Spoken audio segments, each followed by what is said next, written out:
I'm known by everyone online as Sirpigasus, but you can very much call me Aiden if you should prefer. And I want to give you the opportunity to introduce yourself to the people at home with, of course, your name and your role with Humanity First. Okay, so thank you very much, Aiden. Thank you for having us and having me specifically. My name is Najim. I'm one of the directors of Humanity First UK. Humanity First itself is an NGO, a charity which is celebrating its 30th year this year, and Humanity First United Kingdom is a newer branch of that, if you like, which has been going since just hitting on about 5 years at the moment. And would you be able to explain to the people at home what an NGO means? So, non-governmental organization, like a not-for-profit organization, essentially a charity, right? I did want to ask, what is Humanity First? If you could encapsulate the charity in about 30 seconds, you have about one opportunity in front of someone. What do you say to them? It's a charity which is providing relief, support and opportunities to people throughout the world, regardless of caste, creed and color. So within that's a very general kind of explanation, but within that there's so many different humanitarian projects, and as you can tell by the name Humanity First, humanitarian work is the basis of exactly everything that we do. So we're not a dog charity or animal charity specifically, but for humanity at large. And I've got to ask, how did you get yourself involved? Because you're sitting here now as the board of directors, but there must have been a bit of a journey to get there. No, definitely. I've always had a affiliation with Humanity First because it's we've kind of grown up knowing this charity within our community as well. So there's always been a little bit of that something that we're generally always proud of, and because they do such amazing work. But going back quite a long time now, I think it must have been. So I've probably been within the working structure of Humanity First for about 10 years or so now. And initially it was just like a little fundraiser. So, we set up a little fundraising stall, put some money out and we're doing some work in Africa. There was a war or something I have a vivid memory of a war in Sierra Leone in Africa, right? And I remember one of my friends was impacted by that. He had family and stuff over there. So I got a group of us together, and every once a week we would set up a stall at a place of worship, and people would come out and they would just, and I remember the first time I did it, I was like, wow, look at all these people giving all this money for this cause, and they know this in the news kind of thing, So that kind of sparked my interest even more kind of thing. And I thought, well, I know this is going to go to a good place. We're going to do good things with this. And, it feels good to do it at the same time as well, knowing that you're giving back. Paying something forward is always something that, you always come back to at some stage of your life. Over time, I would do annual kind of fundraisers through work or whatever, or something like that. And Humanity First would most likely always be the charity that I would tend to support. So there's been a long affiliation from a long time ago, but in the last few years, it's definitely got a lot more serious, and I'm more involved in the actual organization itself. That's amazing. And did you end up putting yourself in that spot where you could have a say because you really wanted to? Did you get recommended to that position, or was that always something that you wanted to strive for once you started to fall in love with the charity a bit more over the 10 years? Yeah, and that's a good question. The charity is always looking for help. One thing that's unique about Humanity First is it's voluntary based. So, across the world, it's run by different, if you look at the structure, it's run by, it's in over 60, 70 countries. It's actually registered and working in more, actually. I was asked to join part of the fundraising team because I had this little bit of excitement about doing it. And then obviously they got more serious. Then we started looking at, I was involved in arranging events. We had an annual fundraiser. So that was something that was quite considerable. And then formally, within our own times, because all of us, like I said, we're volunteers. We work 9 to 5s or whatever, got jobs and this, whatever. So our weekends would be taken up by this and other community related stuff. So it was like I said, because of that affiliation was always there, and then friends and colleagues and peers and stuff were involved, kind of thing, and then it got more serious, and then what I explained about Humanity First UK came into being. As one of the branches of the organization. Then that posed itself. We had a chairman who I knew, which is who was appointed, he put a team together, and he thought it worthy of me to having a go as well. Said, so because I had that bit of affiliation kind of thing with it already, so it kind of just built from there. So everyone is voluntary, everyone is passionate, putting their own time into it, spending their weekends on the project outside of their 9 to 5s. But if it's voluntary and the likes of yourself with all your hard work are not getting paid, I think the big question is, where will the people's donations be heading towards? I'll maintain that we are unique in the sense that the money will go mostly towards the charities. Like any organization, you have infrastructure costs, you have costs to stay alive, to keep the light on, we like to say. Do you know what I mean? So there will always be a part of that as well. But we've got different various campaigns where the money goes specifically to the campaigns. We look after, in the UK, we're considered a donor country.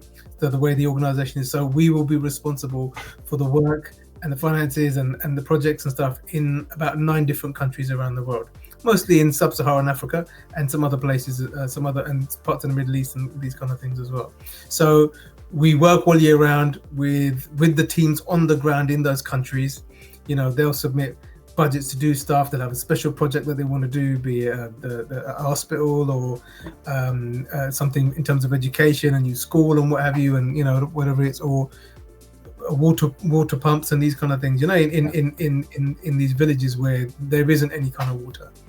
So we're in that unique position that we can funnel majority of the funds that come through all towards the actual projects itself. I do want to ask a little bit of insight of what some of these projects around the world are that Humanity First do contribute towards. Water for Life is one of our biggest projects, and that is to provide water pumps and to rehabilitate existing water pumps in rural places, a majority in Africa, but you'll get some places in India and kind of things. Or here in the UK, we look after, like I said, many African countries. So that is something that is a consistent and regular part of our work, because without water there is life, hence Water for Life kind of thing. A lot of the bases, actually, if I take it back to some of the beginning of Humanity First, was in and around conflict and war. And disaster relief is one of our project names, and within that we've been not just man-made kind of disaster like wars, like I said, but also you've got natural disasters. Back in 2018, I went to Indonesia, where they just suffered a huge tsunami, and I got to see for myself the kind of impact on the ground that they'd had, and the impact that our team had at the same time as well. So that's really been our forte and something that we managed to do. And since then, all these other projects that we're talking about, are like sustainable and developed well. So we've got 30 plus schools in parts of the world. We've just built a new hospital in the Ivory Coast, which is hopefully opening very, very soon. It's a huge project. And food security kind of thing as well. Here in the UK, we've got 2 food banks, one in the Midlands and one in Yorkshire, and that's run with volunteers as well.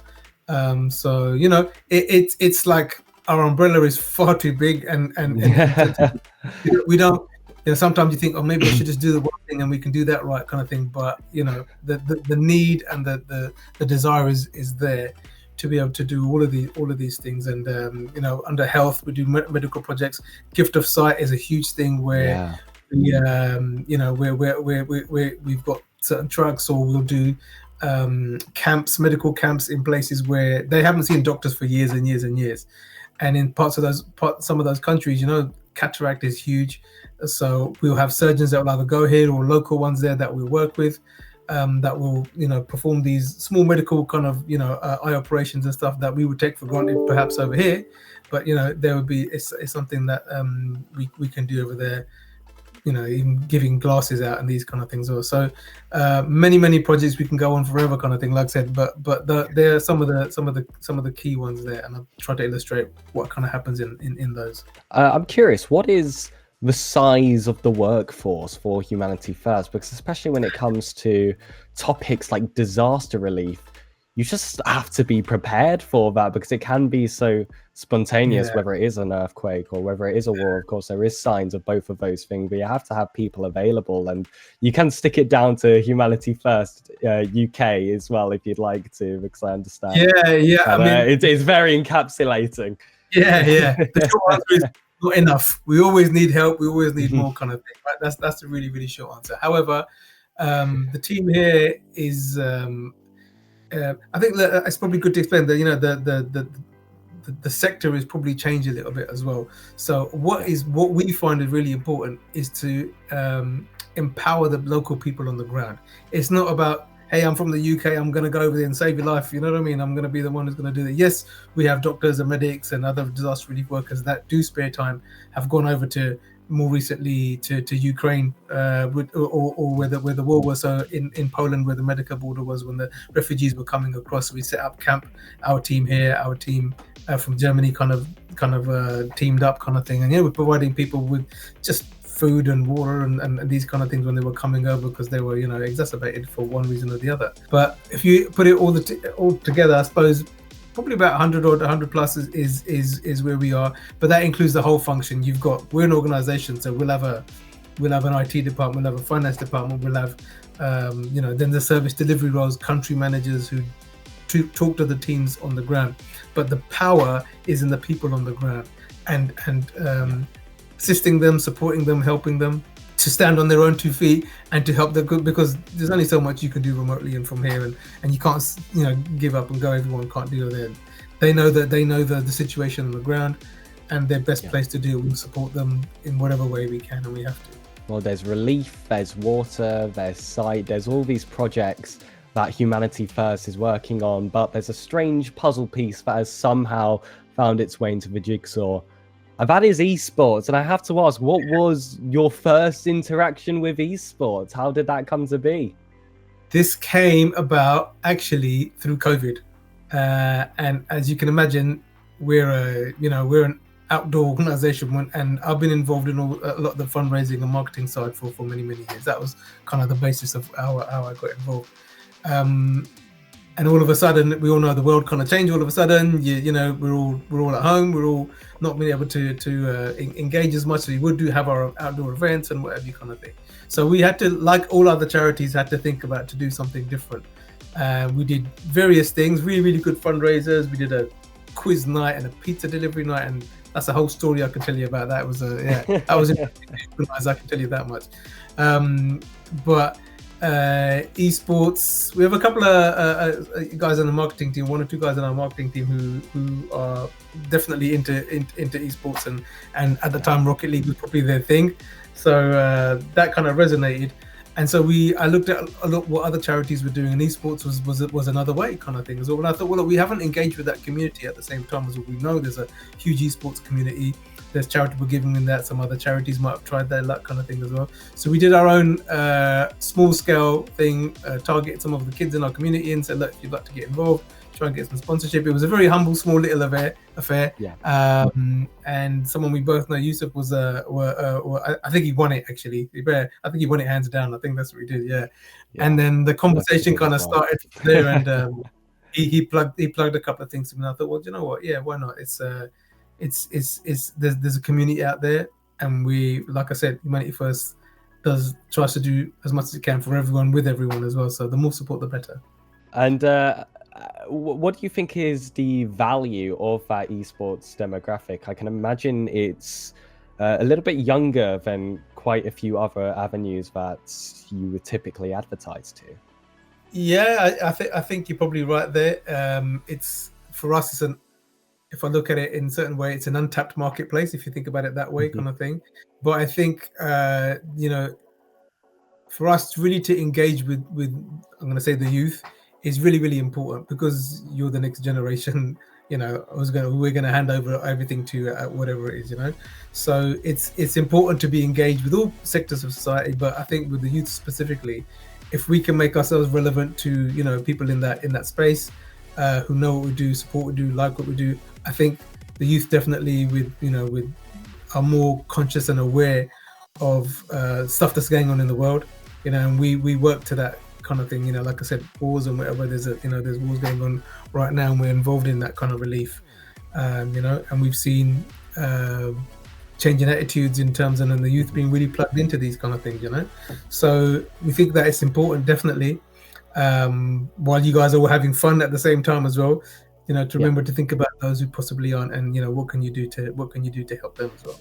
And I feel like anyone watching this at home, I feel like that last question is just the perfect note to wrap up on. I feel like that's really well encapsulating. It tells you what you guys should be doing. That is, of course, tuning in to the DSQ. It's Humanity First, 30 Years of Serving Humanity Invitational Tournament.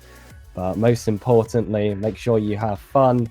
Be sure to share out any socials included, and perhaps even get yourself involved. Humanity socials, I'm sure, will be linked, but it has been an absolute pleasure to be alongside you. Are there any final closing words of where people should be looking for the charity?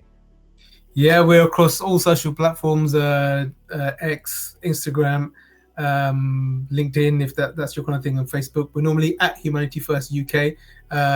Instagram's a bit different. It's at UK Humanity First. So you always get a funny one there, don't you? So yeah, follow us on there. The website's hfuk.org, and by all means, thank you for having me.